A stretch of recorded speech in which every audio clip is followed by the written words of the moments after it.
Okay guys, no? So second problem na tayo dito. So in this time, yung problem statement natin, gagamitan natin siyang tinatawag natin thermal deformation diagram. So basahin ko lang yung problem statement. So we have here a rigid slab having a mass of 55 megagrams is placed upon two bronze rods and then a center steel rod as shown. So ang tanong lang natin dito is at what temperature change will the stress in the steel rod be equivalent to 0? So ito yung mga given conditions natin. For the two bronze rods na makikita natin at both ends, we have yung area niya equivalent to 6,000 square millimeter, and then yung modulus of elasticity niya is you have 83 gigapascal. Then coefficient of thermal expansion niya is you have 19 micrometer all over meter degree centigrade. Whereas yung tinutukoy naman nating steel rod na makikita natin dito, so yung corresponding area niya is at a value of, again, same area siya. So, value niya is you have 6,000 square millimeter. And then, since magkaiba na material, ang modulus of elasticity naman ng steel is you have 200 gigapascal. So, same din dito sa tinutukoy natin coefficient of thermal expansion. So, ang value niya is you have 11.7 micrometer all over meter degree centigrade. So, ganito mangyari. So, first step natin dito is tatanggalin natin yung part of portion dito kung saan siya yung pumipigil sa kanyang free thermal motion o free thermal movement. So in this case, since wala naman sinasabi kung ano corresponding temperature change ang magti-take place, either increase in temperature o kaya decrease in temperature, i-assume natin siya na nagkaroon tayo ng change in temperature via increase in temperature. So in this case, para magkaroon tayo idea kung paano yung kanyang corresponding thermal motion or thermal movement, ang mangyari dito is pagbabasihan natin yung formula ng thermal deformation. So formula ng thermal deformation natin is you have length, coefficient of thermal expansion, and then change in temperature. Now, kung titingnan natin dito, sabi dito is what temperature change daw. So basically, ito yung gagamitin nating formula para doon sa tinutukoy nating thermal deformation. So, list out ko lang, pakita ko lang, thermal deformation, length, coefficient of alpha, change in temperature. So basically, base dito sa configuration natin, lumalabas, same length naman siya. So, kakancel out natin corresponding length. So, in this case, assembly siya. So, ibig sabihin, yung buong assembly natin dito is subjected to the same change in temperature. So, eventually, magkakatalon na lang siya doon sa tinutukoy nating coefficient of thermal expansion.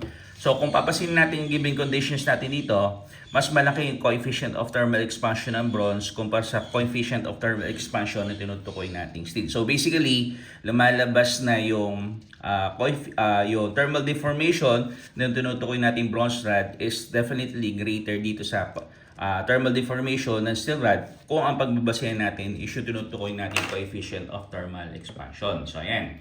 So, ang mangyari ngayon dito is kung gagawa natin siya tinutukoy nating deformation diagram, ito yung mga possible deformation diagram. So, sabi ko nga kanina, mas mahaba o mas malaki yung corresponding thermal deformation ng bronze as compared sa corresponding thermal deformation on the part of the steel.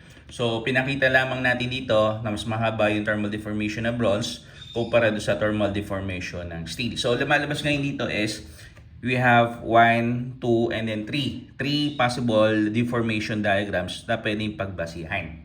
So, next step natin dito is ibabalik na natin yung tinutukoy nating rigid slab kung saan siya yung pumigil sa kanyang free thermal motion o free thermal movement kanina, no? So, uunahin muna natin yung A. So, base dito, ito siya, no? So, tingnan natin yung scenario A. So, lumalabas, ito yung bronze rod, ito yung steel rod, ito yung bronze rod once again. So once again, ito yung tinutukoy nating thermal deformation on the part of the bronze, which is definitely longer kumpara doon sa thermal deformation on the part of the steel.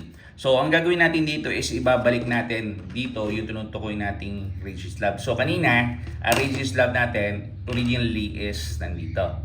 Ngayon, sa scenario at A, ilalagay natin siya dito. So ito yung scenario at A. So kung babasin nyo, initial slab position, ito ngayon yung final slab position. Then basically kung titingnan nyo, meron tayong open space dito. So yung open space natin dito, lagyan natin ng laman. So lagyan natin ng color. Yan. So basically ang mangyari dito, yung nilagay natin ng kulay dito, yun yung magsisilbing deformation on the part of the steel. So ano yung observation natin dito? So in this case, lumalabas na nagkaroon ng elongation on the part of the steel para mabuo lang natin yung configuration. So yung steel rod had elongated with elongation. So ibig sabihin, with elongation, meron tayong tinatawag na force as well as stress on the part of the steel. So sabi kanina sa problem statement, hanapin daw natin change in temperature. Supposedly, yung stress on the part of the steel rod is set to be 0. So sabihin, since nagkaroon tayong deformation dito, para magkaroon tayong deformation, kinakailangan meron tayong force. And then basically, pag meron force, meron tayong tinatawag na stress. Ibig sabihin to, ang conclusion natin dito is that it's that not satisfy the corresponding statement. So ibig sabihin, yung scenario at A natin is considered to be not possible. So yan. So sabihin, didisregard natin yung scenario at A natin na ito. So sunod natin is yung scenario at B. So ito naman yung scenario at B natin, no? So this is, kung papasin niyo, yung final slab position natin, initially, nasa mas mataas siya or on top of the bronze rod. Ang gagawin natin dito, binaba natin siya ng bahagya. So in this case, lumalabas ngayon, ito yung tinutukoy natin thermal deformation on the part of the bronze. So since bumaba ngayon, yung tinutukoy nating rigid slab, ang tendency nun is kinakailangan magkaroon ng contraction on the part of the bronze. So lilabel natin siya as ito, deformation on the part of the bronze via contraction or via compression. Then kung titingnan natin, lumalabas, merong open space dito, no? So merong open space dito sa pinakadulo o sa pinakataas ng steel rod compared sa pinaka-final slab position. So ang gagawin natin dito is pupunan lang natin yung open space natin dito. And then basically, kung titingnan natin, yung open space natin dito na nilagay natin ng entry o ng color, lilabel natin siya as deformation on the part of the steel. So kanina, nagkaroon tayong deformation on the part of the bronze, so via compression.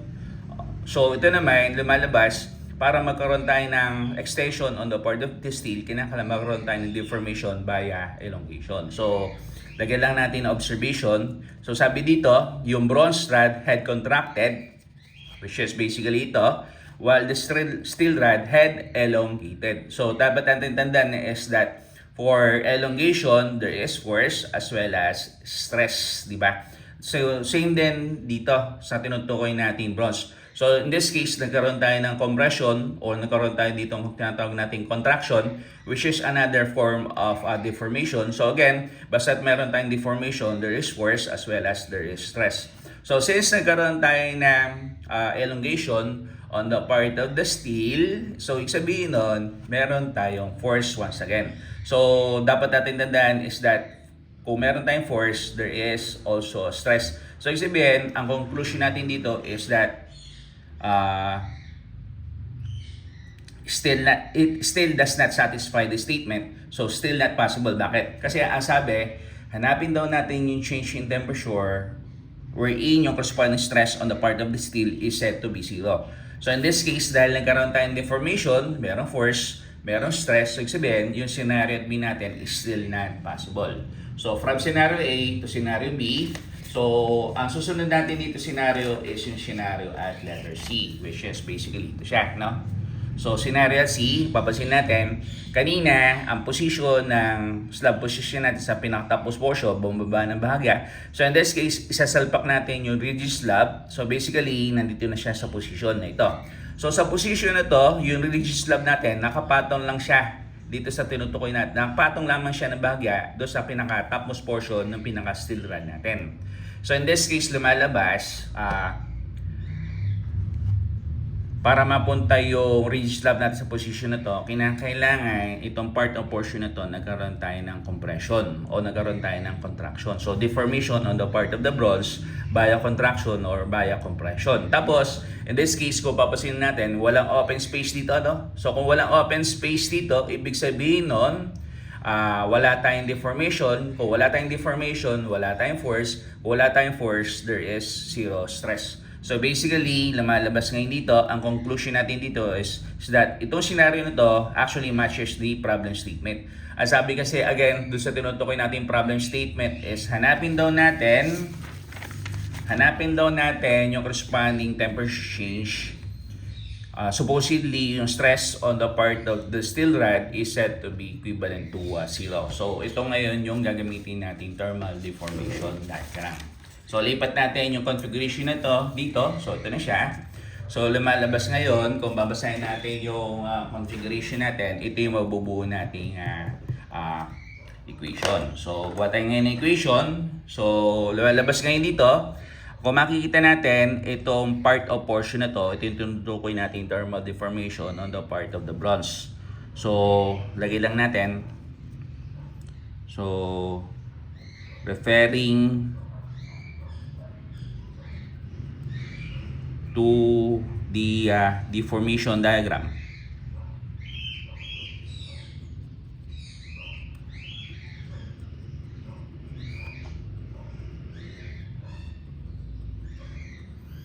So, referring to the deformation diagram, once again, itong part o portion na to, ang tawag natin dito is yung thermal deformation on the part of the bronze. So, itong part na to is basically equivalent dito sa thermal deformation on the part of the steel. Tapos, kung titignan natin maigi yung configuration, itong part na to is plus yung deformation on the part of the bronze. Iyon yung magsisilbing equivalent value ng thermal deformation on the part of the bronze, no? So, ito siya. So, rearrange natin yung equation natin. So, sabihin, pagsamahin natin yung parts of portion dito na magkamukha. So, thermal deformation on the part of the bronze saka thermal deformation on the part of the steel is pagsasamahin natin. So, thermal deformation on the part of the bronze. So, positive to initially. Pag nilipat natin doon sa left side of the equation, eventually magiging negative. Thermal deformation on the part of the steel is equivalent to deformation on the part of the bronze, diba? Then, take note, pag sinabi natin thermal deformation, so, thermal deformation formula natin is you have length, you have coefficient of thermal expansion, and then change in temperature. Whereas, ito naman tinutukoy nating deformation is, ang basic formula niya is you have FL all over AE. So, sulitin natin o gamitin natin itong mga respective formulas natin dito to expound this current equation. So, lumalabas ngayon dito, you have what? Para sa bronze So, you have here length ng bronze, coefficient of thermal expansion ng bronze, then change in temperature. So, no need para lagyan natin ang change in temperature para sa bronze kasi basically, kung ano naman yung corresponding change in temperature dito sa ating bronze, hindi magsisilbing corresponding change in temperature on the part of the steel, right? So, less length on the part of the steel, coefficient of thermal expansion on the part of the steel, change in temperature, then breakdown natin itong deformation on the part of the bronze. So, force on the part of the bronze, length on the part of the bronze, area on the part of the bronze, and then modulus of elasticity once again on the part of the bronze. So, take note na pag tinignan natin corresponding configuration, lumalabas na yung pinaka-length ng steel rod natin dito is basically yun din yung corresponding length on the part of the bronze rods natin.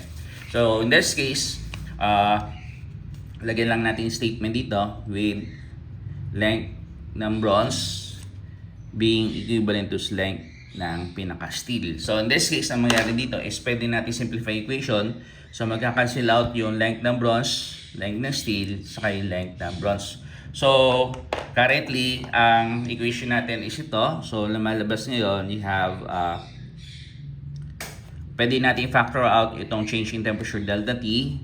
So, delta T, so, lumalabas, alpha ng bronze less alpha ng steel is equivalent to force ng bronze all over area ng bronze and then modulus of elasticity ng bronze natin, di ba?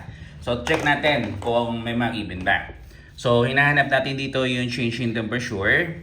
So, lumalabas, given ba yung alpha ng bronze at alpha ng steel? So, given yung alpha ng bronze, given din yung alpha ng steel. So, given.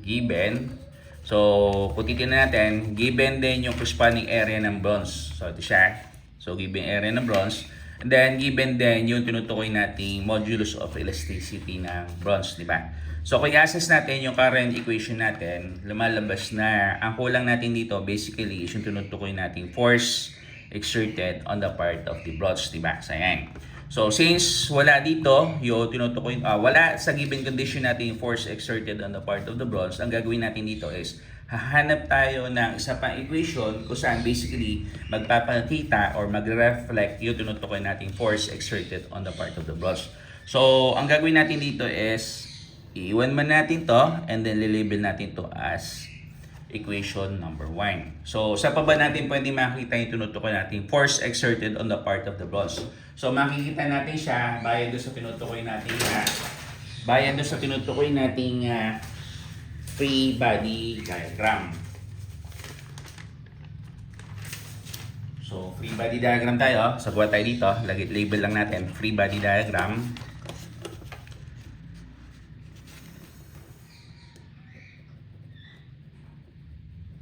Free body diagram. So, gawin natin siyang free body diagram. So, basically, ito yung makikita natin paggawa tayo ng free body diagram. So,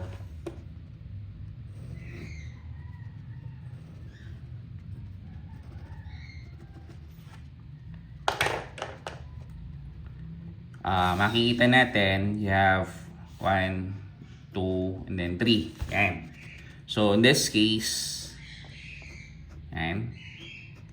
So, lumalabas, meron tayo dito tinatawag na bronze on both ends. So, force ng bronze, and then force ng steel. So, lumalabas din dito na given yung kanyang corresponding mass which is equivalent to 55 megagrams. So, mass in tandem dun sa tinutukoy nating gravity, eventually, ang tawag dun sa concept natin na yun is you have the concept called weight, di ba? Ayan. So, meron tayo dito ngayong weight. Ayan. So, kung titignan natin yung corresponding configuration natin dito, lumalabas na nagkaroon tayo dito na tinutukoy nating deformation via contraction. So, ibig sabihin, para ma-represent natin ito via contraction, ang direction niya should be going up. So, lagyan natin up on the part of the force exerted by the bronze, up another one on the force exerted by the bronze on the other end. Then, sabi dito, so hanapin daw natin yung corresponding temperature change. Supposedly, yung stress natin on the part of the steel rod is equivalent to 0. So, sabihin, para yung stress natin on the part of the steel rod is 0, there should be 0 force. So, in this case, there's no need para lagyan natin ang corresponding arrowhead, yung force exerted on the part of the steel. So, ang gagawin lang natin dito is, yung force exerted on the part of the steel, lalagay lang natin siya basically as equivalent to 0.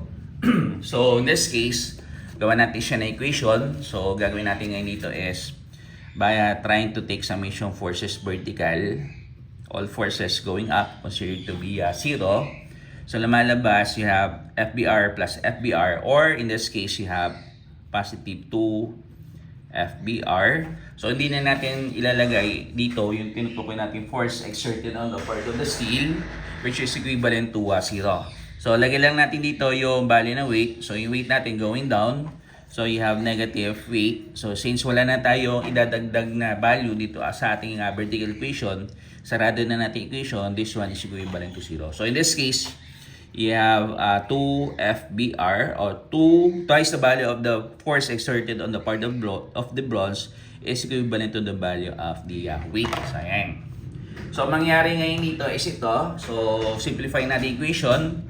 So, ang gawin natin ngayon dito is ito. So, since ang hinanap kasi natin dito is yung force exerted on the part of the bronze, gawa tayo dito ngayon ng equation in terms of the force exerted on the part of the bronze. So, in this case, force exerted on the part of the bronze is equivalent to weight all over 2. Yan. So, ito ngayon, yung magiging equation number 2 natin. No? So, ang gagawin natin dito is, co-combine na natin equation number 2 as well as equation number 1. So, yun yung gagawin natin. So, pakita lang natin.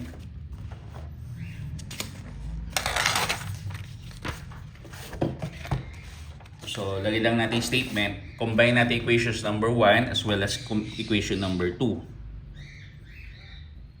So, combine equation number 2 and then equation number 1 simultaneously. So, ayan. So, pakita lang natin yung sinusulat natin. So, ito siya.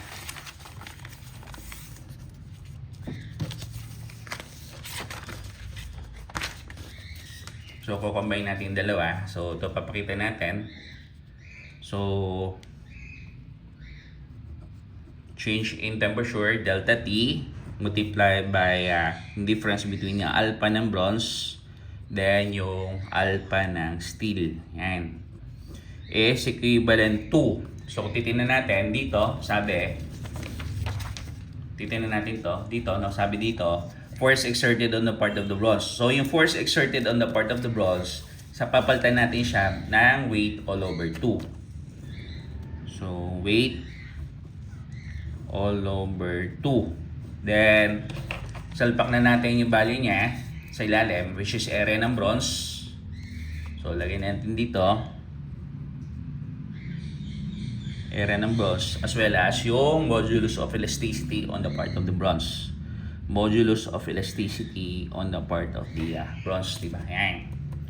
So, then, ang gagawin natin dito is ito. So, lumalabas. Kung nare-recall nyo, ang formula natin ng weight, gamitan na natin siya ng formula in terms of mg. So, mg na lang to. Mass multiply by yung value ng gravity. So, ayan. So, tingnan natin. So, lumalabas. Simplify man natin equation. So, you have here what? Mass gravity all over 2, area ng bronze, and then modulus of elasticity on the part of the bronze. So, lagay na natin corresponding value. So, tingnan natin. I-rearrange na natin yung formula. So, itong part yung portion na to para makuha natin yung delta T on change in temperature. Yung part yung portion na to, transpose sa kabilang side. So, basically, ito is papailalim siya. So, lalabas ngayon, change in temperature is equivalent to. So, unahin ko muna yung nasa ilalim. So, you have 2 area ng bronze, modulus of elasticity on the part of the bronze, and then itong part na to, alpha ng bronze, and then alpha ng steel. Tapos, doon sa pinakatapos portion natin, you have mg. So, mass and then gravity. So, sulitin natin mga given conditions. So, yan. So, ano ba yung given na mass? So, tingnan natin. So, sabi dito, na yung given mass natin is you have 55 megagrams. So, 55 megagrams. So, unahin ka muna sa ilalim para medyo hindi masyadong compress. Magandang tingnan yung equation natin. So, 2, area ng bronze. Area ng bronze natin, you have 6,000 square millimeter. So, you have here 6,000 square millimeter. And then, modulus of elasticity ng bronze natin, we have a value of 83 gigapascal. 83 gigapascal. So, identity ng gigapascal is you have 83 kilonewton per square millimeter. So, yan. So, sulitin natin yung alpha ng bronze. Alpha ng bronze natin is you have 19 micrometer all over meter degrees centigrade. Whereas yung alpha naman, yung tinutukoy natin steel rod, you have 11.7 micrometer all over meter degrees centigrade. Or basically, difference between 19 saka 11.7. So, 19 times 10 raised to negative 6 minus 11.7 times 10 raised to negative 6. So, labas natin unit. So, you have meter all over meter degrees centigrade. Then, yung nasa pinakatapos portion niya, so yung mass niya, once again, is you have 55 megagrams. 55 megagrams. So, 55 megagrams. So, mega is you have exponential power of positive 6. So, 55 million grams. So, eventually, 55 million grams is also equivalent to 55,000 or 55 times 10 raised to 3 kilogram. Then, yung value ng gravity, ang standard gravity natin, kung hindi mag-given, ang gagamitin natin siya 9.806 meter per second square. Yan. So, tingnan natin so far yung unit natin. So, in this case, titingnan natin. Magka-cancel out yung square millimeter, then yung meter all over meter. Then, basically, pag sinabi natin kilogram meter per second square, ang unit niya na lalabas is in terms of the Newton. Yan. So, in this case, possible na mag-cancel out sana itong Newton sa kilonewton. Supposedly, kumpara sila yung unit. So, in this case, hindi pa sila directly magka-cancel out. So, provide tayong conversion in that for every 1 kilonewton, you have 1,000 Newton. So, in this case, ang mangyari is magka-cancel out ngayon yung Newton sa Newton, kilonewton sa taas, and then kilonewton sa ibaba. So, basically, ang final unit natin dito is expressed in terms of the degree centigrade. So, gagawin na lang natin dito is tatabulate lang natin sa calculator kung ano yung lalabas sa kanya. So, tingnan natin. So, unahin ko muna ito sa ilalim kasi hindi naman ganun ka-scientific yung calculate ko. So, lumalabas, you have 19 exponential power of negative 6 minus 11.7. 0.7 exponential power of negative 6. So, itong part or portion to, ito siya. Multiply by 83. Multiply by 6,000. Multiply by 2. So, yung pinaka-denominator portion niya is you have 7.2708. So, yun nasa taas naman. So, titinan natin. You have 55 exponential power of positive 3. 55 exponential power of positive 3. Then, multiply by 9.806. And then, divided by 1,000.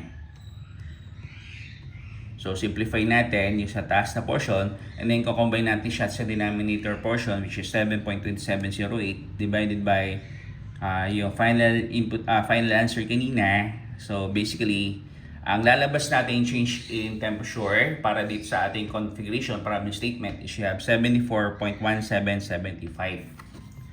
So, change in temperature, lagay ko na lang. So, change in temperature